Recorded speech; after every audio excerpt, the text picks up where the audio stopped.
And we are live. Welcome to the Homelab Show, episode 15. We're going to talk about Nextcloud. And it's perfect timing. We planned this, and then Nextcloud has some updates. So, bonus. That was great. Yeah, I checked my news feed this morning when I first woke up. You know, my eyes are blurry. I'm just hoping to get some caffeine in my system. I checked the news. Oh, new Nextcloud. What a coincidence. We're doing a Nextcloud episode today. Yeah, I think Tuesday is when we decided to do this. The circumstances of life occurred on Wednesday, so now it's Thursday. And yeah, I was just like, hey, cool. Yeah, it worked out really well. So I'm really happy to talk about Nextcloud. It's one of my favorite apps that you can host yourself. So we're going to talk about that, why you might want to use it, who's it for, what's the setup process like, the things I like about it, the things I don't like about it. I'm sure Tom will have some thoughts too. He's set it up before, so It's going to be fun. Yes, and where could possibly one host Nextcloud, either in your own server or maybe on Linode? Yep, they have a one-click marketplace app for it, which is great because if you just want to get it going, then you can get it going. And some people might ask, especially if they're new to the show, why are you talking about a cloud provider? This is a show about Homelab. Well, sometimes you're making an intelligent decision as far as what you want inside your network and what you want outside your network. And I've always had a mix of both. And Nextcloud is portable. You can install it wherever you want. And Linode has it as a marketplace app. You could just set it up. You could click on that. You probably want an instance size. I'll get to that later, probably 2 gigs or higher, but we'll talk about that. Yeah. And Linode is a sponsor of the show. That's why I brought them up. So this is completely not hiding it. If you're listening to this show, you've hit the website, you're actually viewing this on Linode. Literally, yeah. This entire operation for our podcast here is on Linode, and my entire operation on Learn Linux TV is on Linode. And honestly, I know you guys hear this a lot, but they're a sponsor of my channel and a sponsor of this podcast because we actually like it. It's not going to be one of those things, oh, really, we have to use them as a sponsor? I guess I'll go along with it, but we really like it. And they have an amazing service. I actually use it. It's like all the things that Learn Linux TV that are public facing are on Linode. Yes. It's a great service. What do you say? We run this on there. We do have an offer code down below for the Homelab show. It's in the show notes. It's in the links.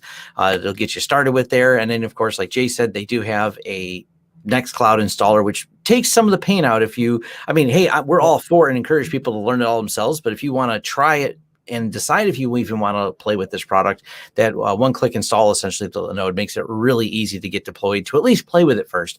Auto scripts, I got a love-hate relationship with, and so does Jay. Like, I want to get something working really fast, but I also love understanding how it works. Right. But sometimes you just want to test it out and test drive it. So go ahead and use our offer code Linode, get signed up, and take Nextcloud for a test drive. See if you like it, and start your learning path there. And we're going to talk about the automatic methods versus doing it manually. And like Tom said, I do it manually all the time. I like it. It makes me understand it better. But also, let's be honest, I have a YouTube channel. I'm not going to create a video that snap install Nextcloud, although we'll talk about it because that's all of like a 2-minute video. But, it is what it is. This is the type of learning that we like, and we like to host our own stuff. So it's in good company. So we should probably start with defining what is Nextcloud. What is Nextcloud? So Nextcloud, it has a new name now, which I'll get to in a minute, but we're always going to refer to it as Nextcloud. So it's a suite of applications that you can install on your server, and there, Nextcloud itself gives you the ability to have various apps. There's some that come with it, and there's others that you can, basically install. And there's a ginormous number of apps. This isn't like your NAS, your NAS solution that has like 10 different apps you can install. We're talking, I don't even know how many, like there's a bunch. Everything from an ebook reader to bookmark sync for your browser. There's calendar, there's chat, all kinds of things. Now, don't go installing all the things that you see that are available. We'll talk about that too, but it's basically a hub of different apps. They named themselves or renamed themselves Nextcloud Hub, which is the new name as of version 18. And that makes sense because they're targeting enterprise, and they're a hub, or they're trying to be the hub that enterprises use for their groupware, basically. And so basically, that's what it's for, generally speaking, enterprises and companies. But let's be honest. Um, what apps do we host ourselves that are not intended for the enterprise and companies originally? And we're here just hosting it on our own stack in our house. That's not stopped us before. And Nextcloud is used by a lot of people, even people that are not part of companies that just want to de-Google. They just want their own online collaborative editing for their family or maybe just themselves. And they don't really want to have their data in a cloud environment that they don't control. Nextcloud gives you that. So that's why, even though it's for companies, mostly it's great for us. Yes. The challenge is, I mean, me and Jay talk a little about this, like de-Google filing your life. A lot of people use the collaborative tools provided by large cloud providers such as Google or Microsoft. Those all come with different pros and cons. One, obviously, is the fact that there are certain amounts of fees that may be paid to those companies. The other sacrifice may be if it's free, you're the product that is paid Right. to those companies. So you have the concerns of whether or not your data is privacy oriented, whether or not it's, due diligence is being done about your privacy on there. And these are all valid concerns that people have, which is pushing the popularity of Nextcloud. Exactly. And there's no judgment. If you like Google services, that's great. If it works for you, that's awesome. I think the best part of Homelab is you can decide what you care about. Maybe virtualization is your thing and networking and stuff like that. That's what you want to focus on. You don't want to focus on your office editing and email and all these other things. Let a company handle that. Or maybe you do care about that. You'd rather not let a company handle that for you. You want to take that under your helm as well. And as Homelab people, we have full control to host whatever we want and not host whatever we really don't resonate with. So Nextcloud is a great choice for people that want to have their own collaborative editing, their own syncing utility. I don't think I mentioned that in the list of features I gave earlier, which I should have. That's a big one we'll talk about. So there's definitely a lot of great things about Nextcloud. Absolutely. And I see people commenting, yes, you will have to deal with some certificates in there. We not only, it's a challenge because you really want a valid cert when you're setting up Nextcloud. If you don't have a valid cert, Yep. it's definitely one of the challenges. Good news is I've talked about this before, and I believe have you done some videos on setting up certificates, Jay? I have at least a good one for HA proxy, I know. I have. Now that you mention it, I think I probably should create a standalone video for Nextcloud, or excuse me, for Let's Encrypt. But usually what I do is I set it up as part of the topic. So I'm going to be updating my Nextcloud video. I don't remember off the top of my head if I used Let's Encrypt to do SSL in that video. I could tell you that the new one will. I'm going to be redoing it, but it's not going to be that different. Don't worry. You can still use the video I have now for the newest version of Nextcloud. Totally fine. No need to wait. It's just a minor update. But yeah, usually that's how I do it, just as part of the particular topic at hand. But it's a great thing to have. In fact, you really should. Let's Encrypt is free. So why not? Yep.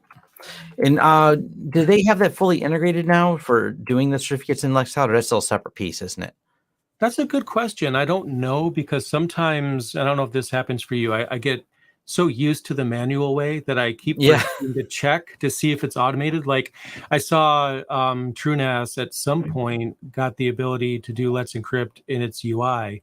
It doesn't integrate with Linode yet, unfortunately, but it's there, and they snuck that in at some point. And I had this manual GitHub downloaded thing that allowed you to set up Let's Encrypt that I now no longer need, apparently. So yeah. They could. I hope they do. That would be a great thing to have. Absolutely. Now, one of the things I like about it is it kind of forces you to think about security and backups, but not in a way that I feel is mundane. At least for me, I've always felt like Nextcloud, it might be a little complicated sometimes, but it's not like a Google search is going to steer you wrong. 99% of the time, I find whatever I need on a Google search probably within 15 minutes, and someone's already run into it. So they have a security scanner, and we'll talk more about security later, but it causes you to think about those types of things. And it's kind of fun to use Nextcloud and then think about, well, what am I not doing so well that I could tighten up when it comes to security? And it's great to see how you can modify it. For example, which versions of TLS are you supporting? Maybe it's time to just play around with that and sunset some of the older versions in Apache and so on. But we'll get to that. And one thing I want to talk about is synchronizing files. This, at least when I first started with OwnCloud, which is what it was previously, long story, I'm not going to get into that Yeah, drama. there is a history you can find on that. Just if There is, yeah. how the own cloud transition Netcloud. There's some good reading you can do on that. It's a rabbit hole, though. Yeah, it is. Speaking of rabbit hole, one of the versions of my book, Mastering Ubuntu Server, not the newest one, it's good, trust me, an older version, either the first edition or the second edition, I think it was the first edition, I was showing how to set up OwnCloud, and they changed the name like right as I was going to press. Like if I was just a week earlier, I could have did a find and replace, because at that time, that's all it was. But that's when you cover tech, like Tom and I, we have to sometimes just go back and redo things sometimes. Yeah. Anyway, so synchronizing files, that was the thing that most people talked about. Like, yeah, you can edit documents collaboratively, but everybody was really excited about the syncing. And it's not the core feature, but it kind of seemed like it because that's what everybody was talking about. And I don't use it for that. I use SyncThing. That's always been my tried and true, but there's nothing wrong with the Nextcloud sync, in my opinion. It does have bad reputation. If you search for Nextcloud sync, you'll probably still find people complaining about it, but it's from a while back. And those complaints are valid. It was bad. It was unreliable. You probably were going to have some data loss, duplicated files, all kinds of shenanigans going on with that. But after a while, it stabilized, and I actually used it for syncing everything for about a year.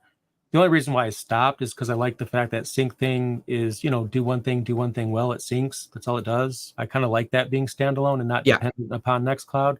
But again, there's no problem. I didn't run into any issues. It was solid. So whatever issues they had that resulted in their bad reputation, I feel personally, unless they have new bugs, it's pretty solid now. Yeah, and that's one of the I did a video, and people say I'm comparing apples and oranges, and in some way I am, but I was actually just making the use case why SyncThing is how I do a lot of things. And granted, it's because it's a very focused, particular way of synchronizing things. It's not the everything that Nextcloud offers. So one of the reasons, and we don't need everything that Nextcloud offers, at least my needs in my business are not for that. So it comes on the use case. And if you only have a need for syncing, Nextcloud is kind of overkill for doing it just that way too. Right. So if you go, all I really want to do is synchronize 4 different people, 4 different systems in this data, Nextcloud may or may not be the right choice for that. It's like, because it has a lot of other great features that we're going to cover, but it's not as narrowly focused as something like SyncThing. Correct. Yep. And I think the apps that they offer are great. There's just an overwhelming number. I mean, it's almost like you get, like when I got a smartphone for the very first time, and then you go to the app store. It's not like that. I mean, there's not like tens of thousands of apps or anything like that, but it's just kind of like, ooh, I could try this, I could try that, and that looks cool. It's like being a kid in a candy store again, right? You just have all these things, and it's fun. And I think that's a great thing. I really do. And I think anyone who installs Nextcloud should check those apps and just see what's being offered. But I will caution you guys, though, because it's not all rainbows and all this other stuff when it comes to apps. There's some quirks. And I ran into one today. So it'll tell you in Nextcloud if something is tested or not. It'll tell you that. Like it'll tell you untested or something like that in their little app store. It might still work if you click on it and install it anyway. It also might prevent Nextcloud from working at all, which is what happened to me today. I wanted to check out the ebook reader, which is or at least it was a really great app where you can have all your ebooks on your Nextcloud server, which is great since it syncs files, perfect fit. And then it just, EPUBs, PDFs, whatever you have, it'll keep track of like where your notes, where you left off, everything you want in an ebook reader, and it's like in Nextcloud, so you don't have to worry about which computer was I reading that book on, which computer has my bookmarks. Well, it's Nextcloud, it's all there. So I installed that, even though it said untested. It broke everything. I went into the apps folder. Like, you can't even disable it because you can't even log in anymore. You can't even access the UI. So I would like to see separation here, where if an app is making it so that you can't access anything, that it's sandboxed in a way that it's not going to bring everything crumbling down. So what I did is I just used SSH, got it in the server, went into the apps folder, and deleted the folder for that particular app, which causes an inconsistency because the UI says it's enabled. Well, it doesn't exist. You can't enable something that doesn't exist anymore. So I had to click on disable, and everything was fine. It almost makes me think, like, if you're using this in like production at a company in an enterprise, you probably should have like a sandbox version where you could test the apps first. But the other problem is that when you install a .0 release, it takes the developers of the individual apps some time to actually catch up all the apps. So you might not want to update to a major version right away. You definitely should keep it updated for security reasons, but you might be able to wait till .1 if there's no like security issues. At least wait a few weeks if you can. Right. Just to kind of see which apps have been updated and which apps have not been. When you update it, it will tell you that it's disabled some apps that haven't been updated yet for the new version. So keep that in mind. That being said, I know I just gave you guys a lot of downsides about apps. Just trying to warn you, it's fine as long as it's a tested app and you just pay attention. There's a lot of great apps, and I think that's an amazing feature to have all those. Yes, it's you can also look at the apps and figure out whether or not they've been updated to work with if there's a major release as well. This is one of those things that people don't realize is this is complicated, and this is often why companies choose to run just the Microsoft SharePoint or Office 365 or G Suite, is because there comes a point, and I'll be straight up honest, for my business, we use G Suite, and the reason we use it is because we're spending so much time maintaining other systems. I didn't want to add to the burden of maintaining a system, especially because we use a lot of shared documents with external vendors. I need someone else, and Google has so far been a good steward of being on top of that security layer for their business suite in order to take care of that. These are, it's not that you can't run it yourself. You just have to decide where your commitment level is. Do you want to commit to maintaining it? These are just a couple of business thoughts I have when people say, why isn't this deployed at every business? And we've given businesses quotes on maintaining Nextcloud, and they're like, wait, it costs money to maintain it. I thought I could bypass all this Google stuff. I'm like, no, someone has to maintain these servers for security and patching. Therefore, there's still costs associated with it. So those are just things to consider when you're thinking about this as a product. Yeah, I agree. And I think that for a lot of people, the complexity is a good thing. I know it sounds weird, but I do. So I'm not talking about complexity like running your own mail server, which you shouldn't do. We've talked about that. Yeah. Not on that level. It's nowhere near on that level. We're not trying to say, oh, it's so hard. It's like taking calculus. No, it's nothing like that. It's not like taking calculus. It's literally pretty straightforward. There's videos like mine, for example. There's tutorials. If you're good at following instructions, you'll get it set up. But the complexity, what I like about it is for people that are in IT, or more importantly, trying to get into IT, or they're lower level, trying to get advanced level, this causes people to think in an enterprise IT way, meaning how do enterprises deal with this type of thing with any app? It's usually there's a new version that comes out, so they'll clone the production one or have a production clone that's updated every now and then, and they can update the clone to the new version. They could test the apps, the use cases. They have test cases documented that they can go through.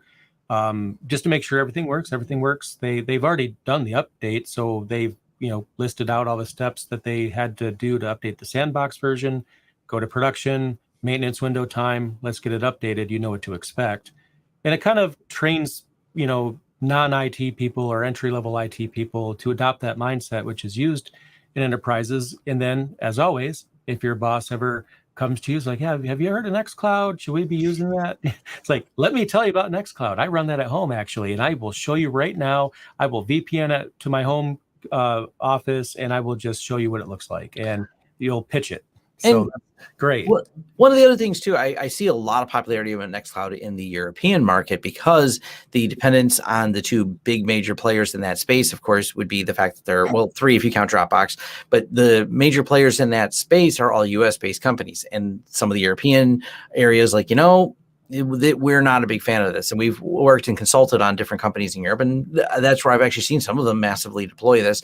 The other thing for risk mitigation is, of course, you can lock this all behind a VPN, so only the people you're the friendliest with and are willing to give VPN access are able to do it, whether that's internal or external contractors or staff members and employees. It's just, all the little considerations of that data privacy. Yeah, exactly. Also, when it comes to Microsoft, I don't want to make this the anti-Microsoft podcast. Just a personal story was, I won't say the name of the company because I don't think I can, but a certain company that I worked with quite a while ago had, probably thousands of employees and, thousands of installations of Microsoft Office. You probably already know where I'm going with this. And they had this I forgot what you call it, but you have to true up or something, like you have this. Like if you have more seats than you've paid for, you just have to pay the difference or whatever. But they were very, very late on that. And they had an audit, failed it. And Microsoft was like, yeah, we're going to sue you. Yeah. Right.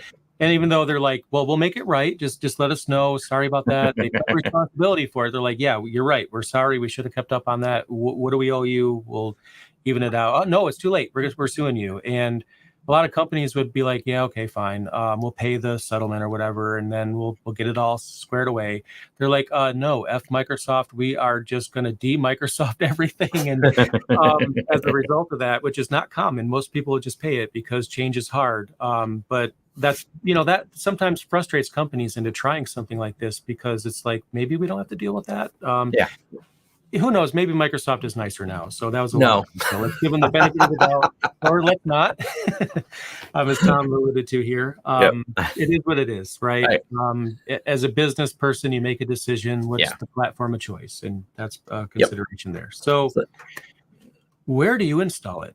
So this is kind of a big topic, and I already see like comments in the live stream. There was an individual, Lexi, they had it running there. Someone mentioned the Docker container. You can install a Snap package on Ubuntu and any distro that supports Snap packages. TrueNAS has a plugin.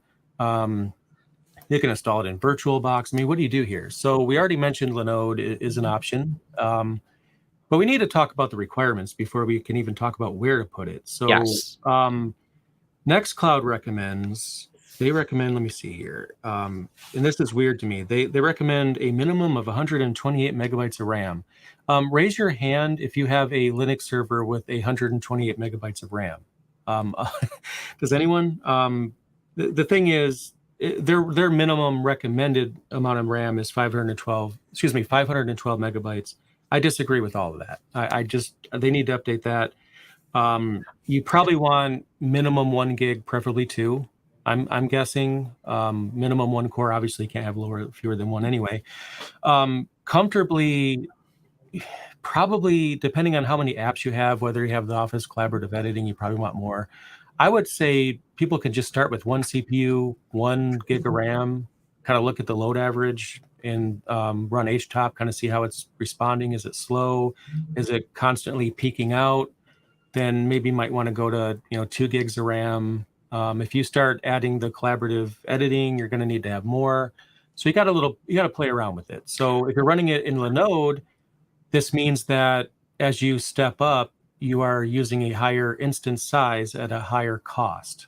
So that will give you a determination as far as where you should install. Right. And it should always be reminded, and this is not just a Nextcloud issue, but the difference between your minimum recommendations are functional versus usable. Functional is what the minimum it tries to meet. We can make this run on this minimal functionality. And if you really want it to work and perform well, so you get into usability, that's where you have to increase the amount of memory and resources you have dedicated to this particular project. So this is one of those things. They want everyone to try it. So they put these minimum 120 megs RAM. Surely you have something old that will run this. Unfortunately, that sometimes creates a bad user experience because if you try running this on something that's underpowered, you'll go, wow, this feels like a really sluggish, slow app. It doesn't feel as smooth as it could be. Go back to, functional versus usable. I would even argue, though, that 128 megs of RAM, if that's what your server has, I mean, you're just asking for the out-of-memory killer to kill Nextcloud. Yeah. Like I can't even imagine it running for long. Just a personal opinion. I haven't tried to run it on 128 megs, but I just upped the instance size of mine to 4 gigs because I have all kinds of craziness going on mine, probably more than most people. But you just kind of keep that in mind, look at future growth and whatnot. But anyway, the question was, where do you install it? And here I am talking about requirements. Well, you had to get that out of the way. But there's kind of this one thing that I have to mention first that's important to remember. Nextcloud is not an application you can let go unupdated. You absolutely cannot. And that's true of all the apps you'll host, especially if it's publicly available. But Nextcloud is a target. People are looking for this. They're wanting to, if there's a vulnerability in Nextcloud and it's publicly available, they're going to try. There was a time in the past where the Nextcloud developers were angry at Debian because the version in Debian was too old. Well, that makes sense. You really can't have that be too old. It's potentially public facing. So just keep in mind that you do want the latest version. You don't necessarily have to go to like .0 the day or the week it came out, but you do have to keep it updated. And that's one of the problems here, because depending on where you get Nextcloud from, you might not have the latest version. As of recording time, it's version 22. That's what we're up to today. Maybe in a few months we'll be up to 23. I don't remember how often they release, but they put out point releases all the time, and they're not just point releases. They're like 2 or 3 fixes. I mean, look at the changelog. I mean, I don't think I've seen one that had fewer than 20 plus fixes on each. It's serious. They're doing some real development here. So when I look at TrueNAS and other things like snap packages, one time I had a comment on my channel, why don't you just use a snap package? At that time, the snap package was 2 major versions behind or more. That's crazy. That is, you're just asking for trouble. You're pinning a bullseye on yourself. As of today, it's not that far behind. It's like version 21, the previous major version, still behind, not as behind. It's just a few point releases behind. And that's true of the snap package and the plugin or jail in TrueNAS. They're both behind. I don't really expect either one to have version 22 the same week it came out. But there are also point releases behind, though. That's not good. Right. And that's what's really important, because the point releases, sometimes when they fix security updates, it's how fast can this be rolled out and mitigated. So if you're using something like the FreeNAS, TrueNAS, specifically the jail system, which is in TrueNAS, and this is why I know there's a lot of excitement about the TrueNAS scale, because it does base them on Docker, and the Docker images do seem to be more maintained. Does Nextcloud themselves actually release a Docker image, or is it still third party? I don't remember. I'm sure somebody in the live stream will tell me. I haven't looked in a while. I know a lot of people do run it via Docker, but as far as whether or not it's official, I'm not really sure. And someone just mentioned that Manjaro has version 21.02, which I believe that's just 1 point release behind. Not the worst thing. It's a rolling release, so if you're doing a distribution package, it's not the end of the world. It'll be updated. Debian, not rolling. There's a lot of different ways you can install it. I think I like the manual. Sorry, go ahead. Oh, so it does. Quick clarification. I did Google real quick. Well, this went to Docker, and it does appear to have official. It has a little star next to it. So yes. Well, great. Well, then I trust it more in that case. Yes. Because the problem I run into is that you can have a plugin in TrueNAS or wherever, and it's up to date, everything's great, until it's not. Life intervenes. The person who maintains it has something else that they need to take care of. They can't get around to it. And, sometimes people get burned out. There's all these different reasons. You do have to keep an eye on it. I like manually installing it. It's just my favorite way to do it. You get full control. You learn more about it, and you can fine tune it better. If you want to try the snap package, go right ahead. I guess what I'm worried about is, while they're not terribly behind right now, what's it going to be like 6 months from now? Are they going to be still a major version behind? I don't know. It just becomes something, once again, a reminder that needs to be kept an eye on. And by the way, the reason I didn't say this years ago as much, and I say it much more now, and that's because the security landscape has changed. Home users and Homelab people are now part of the attack vector that comes along. Yep. So I say it a little bit more today here in 2021, because there's a just absolute amazing amount of bots out there looking for exploits and pushing it that really didn't, it existed in a small scale before it's such a big scale. It's one of the reasons when we talk about a product, we talk about if it's public facing, it has to be really well maintained, or you'll become part of that problem. Right. Right. And you also have to make the decision, make it publicly accessible or not. In my Yep. opinion, never, unless you have a very good reason to, just keep it behind your firewall. Don't even let it be exposed. And if you want it to be exposed, just set up a VPN, keep the VPN up to date and secure, two-factor authentication, all that stuff. Keep it behind your firewall. It's better unless you have a reason, especially if you are working in enterprise IT and you do need to have it publicly available. I'll leave that up to you. But getting back to the topic at this point in the podcast, how do you install it? So Yes. I just gave you the reasons why I don't recommend you use plugins. So manually installing it, it's kind of hard to explain it without it sounding like a tedious pain in the butt. But it's not. If you could copy and paste commands, you're fine.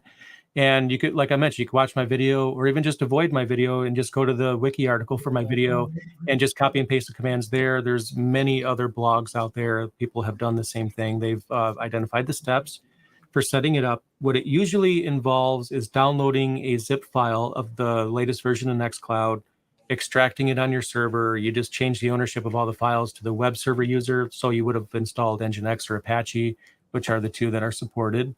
And usually, like on Ubuntu, it's www-data is the user. Just make sure it's owned by the right user. Put it in the place where your web server serves files. You have to set up a database. I use MariaDB. There's others. You set up a database, create a database user, and allow the database or set it up in Nextcloud for it to log into the database. And it'll populate it. There's going to be some additional packages to install for various tweaks and fixes that I won't get into. And then finally, you set up Let's Encrypt to give you that SSL certificate, and away you go. And then from there, the first thing I recommend most people do is set up email alerts because it'll let you know when there's updates. So just go in there, make sure that's enabled. And the second thing I recommend everyone do is go into the overview inside settings because it'll give you like a quick, it's not really a scan, but it detects a lot of the common problems and Yes. common things that most people forget. So you just kind of keep fixing the things. There's going to be like 2 or 3 there. And you Yeah. just Google it. Some common environment variables that to make sure that they're all set properly. Yep. Those few little detail settings, but I really like that they built that in. So it kind of says, hey, look, you've left this open or that open and this set like this. Yep, exactly. It's just great that they give that to us. And also there's some tweaks for performance.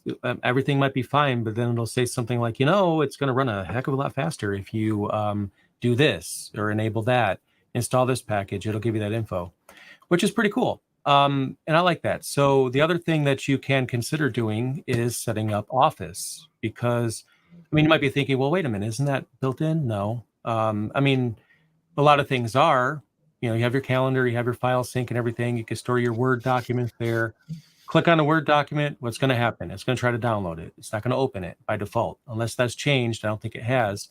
There's instructions in most of the how-tos for setting up the Collabora Docker container. And what that'll do is give you that collaborative editing. So that's another thing that you have to set up. Not hard, just a few more steps. Gives you collaborative editing. And you could then open your Word documents, Excel files, whatever it is, right in your browser, just like you can in Google Docs, and edit them there. Someone else can join in and edit too. I like that a lot. It's really great to have it, but you have to add it. They don't give that to you. You have to add it, just like they don't give you the web server. You have to add Nginx or Apache. They don't give you the database server. You have to add, Postgres, MariaDB, whatever you use. So sounds involved. Honestly, I find it fun. I really do. Yeah. It's not over your head too much. It's just follow the instructions, make it a weekend project. I think that's the key here. It's a weekend project. Have some fun, set up Nextcloud. It's a great piece of software. Absolutely. It'll let you touch a lot of different things. You can learn how to set up a database, how to set up a web server, DNS. We can't forget DNS because you probably want to have a path that gets to your Nextcloud as opposed to accessing it by IP address. So you have to have a little DNS knowledge shown in there as well to get it working properly. And of course, a lot more DNS knowledge if you want to make sure you have it publicly available where you have to match with the wildcard certificates. That's correct. So, and also you want to have a static IP or a static lease if it's in your LAN. because you don't want it to get a different IP. I mean, that Yes. goes with everything. And then if it's external facing, of course, update your DNS provider accordingly, like Tom mentioned. If it is publicly accessible, and this is important that everybody that wants to use Nextcloud bookmarks this site, scan.nextcloud.com. Bookmark that.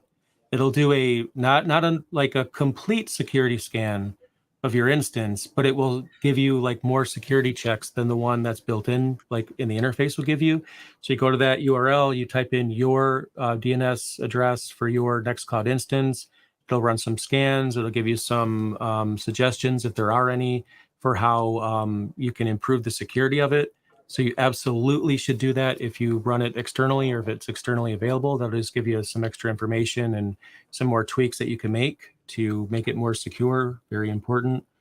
And that's what that'll give you. Again, is scan.nextcloud.com. That's the URL for that. Make sure you bookmark it.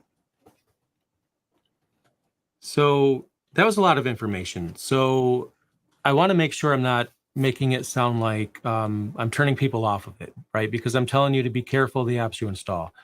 And setup is involved. It's still a great thing to set up, because I think what you end up with is great. The apps, as long as you just don't install things that are untested, unless you have the ability to roll back, as you should anyway. Just keep it up to date. Every now and then you could go into your Nextcloud. It's very easy. You could just click the update button. Make sure you back it up first. I haven't had an update fail probably 3 or 4 major versions at least, but there was a time period where you're kind of gambling updating. I don't know, Tom, if you remember this. I was in your studio one time and I was there. I'm going to click the update button. What's the worst that could happen? Oh boy, it failed. But again, I haven't had it fail in a long time, and it's cool that they have the updater right there in the console. You can log in and click the update button. You could go on the enterprise track, stable track, beta track, so you could beta test releases. You can go to stable, which I don't think will give you the latest .0, maybe .1 or something. Enterprise is going to have a slower number of updates. You can make your decision as far as which one you want to be on, and then update it whenever it comes time. Yes. The other thing too is someone asked about where you should put it in your network, and let me expand on that. You, in the event that your Nextcloud was taken over, you should treat it like anything else. Whenever you can, put these on separate pieces of the network, and the term is lateral movement is what you're trying to avoid. So in the event that there's a flaw in Nextcloud and an unfortunate thing happens where they take over and gain access to your Nextcloud server, what is adjacent to that server on that network segment they could have access to? Well, maybe a lot, maybe a little. This is where you have to decide when you're putting it somewhere, where is the best place to put that? This is also why at the beginning we mentioned hosting it in somewhere like Linode. The problem that Linode or any cloud hosting provider can solve, one, it's not on your network, so it's not reliant on your systems. What if you have a power outage? Do you have redundancy? Is that something that matters? Do you have to maintain a level of uptime because you're collaborating with Nextcloud with someone else? This is some of the advantages of having it in a cloud. And also, if it is breached in a cloud, it's much more limited than happening inside of your own network. So you're like, man, they got a hold of my cloud server. They didn't get a hold of a server inside my network that was adjacent to lots of other things that they could have pivoted onto. So these are a couple of decision points that you have to think about when you're putting it in. But generally speaking, if you're going to host it yourself, lock it down internally. And keep it as much as you can. This goes for each segment you have of your network. The more you don't allow the potential for lateral movement between the devices, the better off you are. So you can say they breached the network Nextcloud was on, not the network that all my stuff was on. Yep, and that's very important. Set up a firewall. Preferably set up the firewall if you are lucky enough to be able to have access to a static IP. You could just make Nextcloud only accessible to your home IP. Even if it's on a cloud provider, that's great. If nothing else, make sure that SSH, and this goes with anything you host, not even Nextcloud specific, make sure SSH is not within reach of the internet. So for example, like mine is going to be open to the world for port 80 and port 43, but SSH, no, that's not open to the world. On other things that are protected, I just don't want that. The internet. So just make the logical decisions here, and your database server, because part of the process is setting that up. Never make your database server externally available unless you own a company that offers managed database services for other people. I can't personally think of any other reason why to make a database server externally available, in my opinion. Maybe I haven't seen the use case yet, but I just haven't. Just make sure that's locked down and that people can't log in from the outside. That's important as well. There's all kinds of security tweaks that you can make, but I think those things will get you going. Yeah, that'll get you going on it. Just that segmentation. And also someone asked about like the problem if you're not able to publicly host things because you're behind a NAT or a CG NAT. Yeah, this is another reason that the two options really are building more complex VPNs so you can bounce off a public IP to get back internally. There is actually what Level 1 Techs has a good write-up on how to use like cloud-based proxying back to local. Another option that's much simpler is looking at zero tier. Yep. It's a great option for building your own network. Their free version of their platform actually is pretty scalable, even for home users. And you can just assign Nextcloud on your zero tier, and then even when you're not in your own network or anyone else you share your zero tier with would be able to then access the Nextcloud server. So that's another solid solution for working around it. That's a powerful solution, though, because zero tier, you could basically have your own little, let's just say, for example, if you're starting a company, you could even have like all of your company services behind zero tier and invite the people that work for you and not everyone else. Or even if you're not a company and you just have like family members that you want to share pictures with or something like that, which Nextcloud can also do, then you could just invite them in there. Here you go, log in. You can get the family pictures from our vacation last week, or whatever it might be. And other people just use it as a drop point for people to upload files. A company I do business with, I just send video files to them. Like I just drop it in there, they get it. There's all kinds of use cases here. I think that's what makes it the most exciting. Absolutely. So I'm trying to think if there's anything else we haven't touched on, because I think it's a very expansive topic, and I'm sure there's a lot of things we haven't covered. But I don't think this is one of those things that you can cover everything, because there's so many great features and different services. I mean, I just found out about the scan.nextcloud.com like a month ago. I couldn't even tell you how long that's existed, but it's there. That's something I've discovered recently. There's all kinds of ways to make the performance better.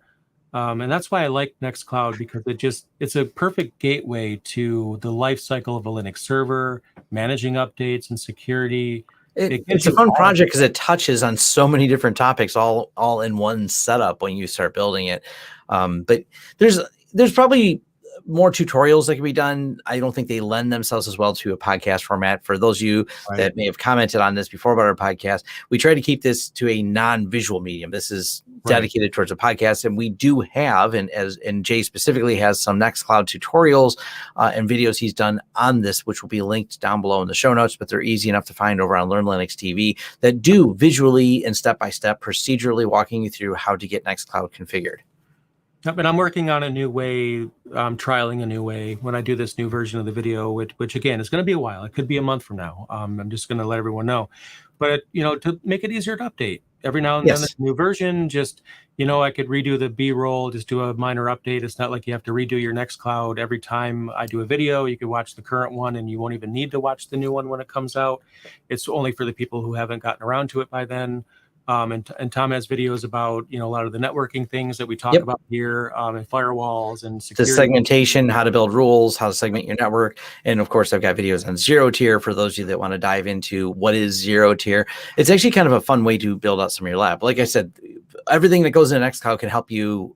If you're looking for a project that touches a lot of different things that we've talked previously during the last 14 episodes. Right. So basically just have like two browser windows open, tiled, have like Tom's channel on the left, my channel on the right, and then like go set up the network infrastructure with Tom and then the apps that I go through. I think that it will get you going, especially with zero tier. We both have videos on that. So just flip a coin, right? Yeah, watch both. So, you got time for that, right? Just watch all of our videos. Every one of them. And I seen a couple of mention, and it's not something I've dove into, is the OpenOffice Collabora server. That's an add-on for Nextcloud, is it not?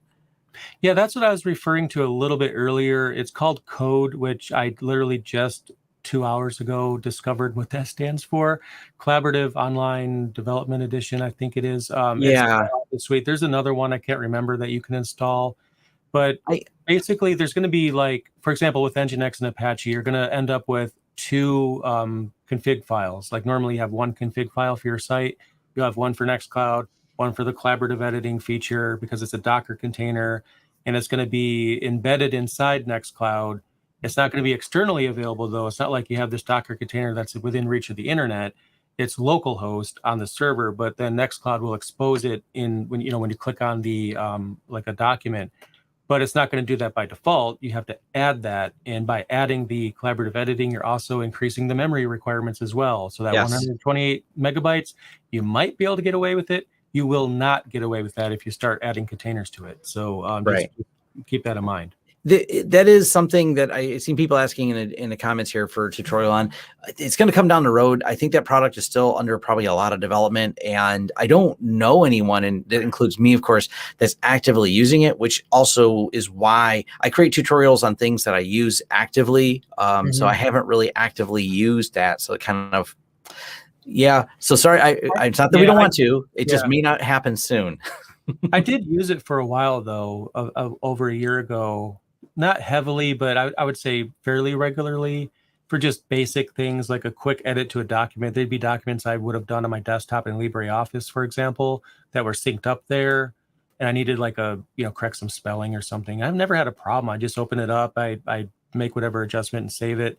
I can't speak about Microsoft Office compatibility. That's kind of like the big elephant in the room. It's what I find, generally speaking, and I'm going to try to simplify this because this is a debate that could be an entire episode. A lot of people will say that the compatibility between LibreOffice, for example, Microsoft Office is really bad, but also distributions like Debian give you the oldest version of LibreOffice they can, which doesn't have all the new compatibility for Microsoft Office. So I don't really feel there's as big of a problem as people think there is, especially if you're using up-to-date software. But when it comes to Nextcloud, you might run into compatibility issues. You might not. Microsoft is always, futzing with Office suites for some reason, complicating it, making it hard for other competitors to get the compatibility dialed down. Your mileage may vary, but I think it's probably going to be fairly solid. Yeah, the product overall is solid, so we'll definitely say that. So we'll leave you with that. So I think we've covered. I was running to my head, make sure we had everything covered in our notes here. One thing I'll touch on briefly though as we go, because I can't believe I didn't mention this earlier, because I did kind of allude to contacts and calendar. But what this gives you though is that you could have an Android phone, for example, and you could turn off the sync. I don't know if you could still turn off the sync. I know you at least used to, and have it sync to your own contact server and your own calendar server that you maintain. And in Nextcloud, you could share your calendar with other people. And you could basically build that backend that your phone would normally be syncing to by just simply using the services they provide. And that's a great use case because they're your contacts, it's your contact server. But of course, make sure you back it up because now the onus is on you. If you accidentally rm-rf everything, well, guess what? All your contacts, your calendar invites, everything is gone. So just handle that responsibly. Yes, absolutely.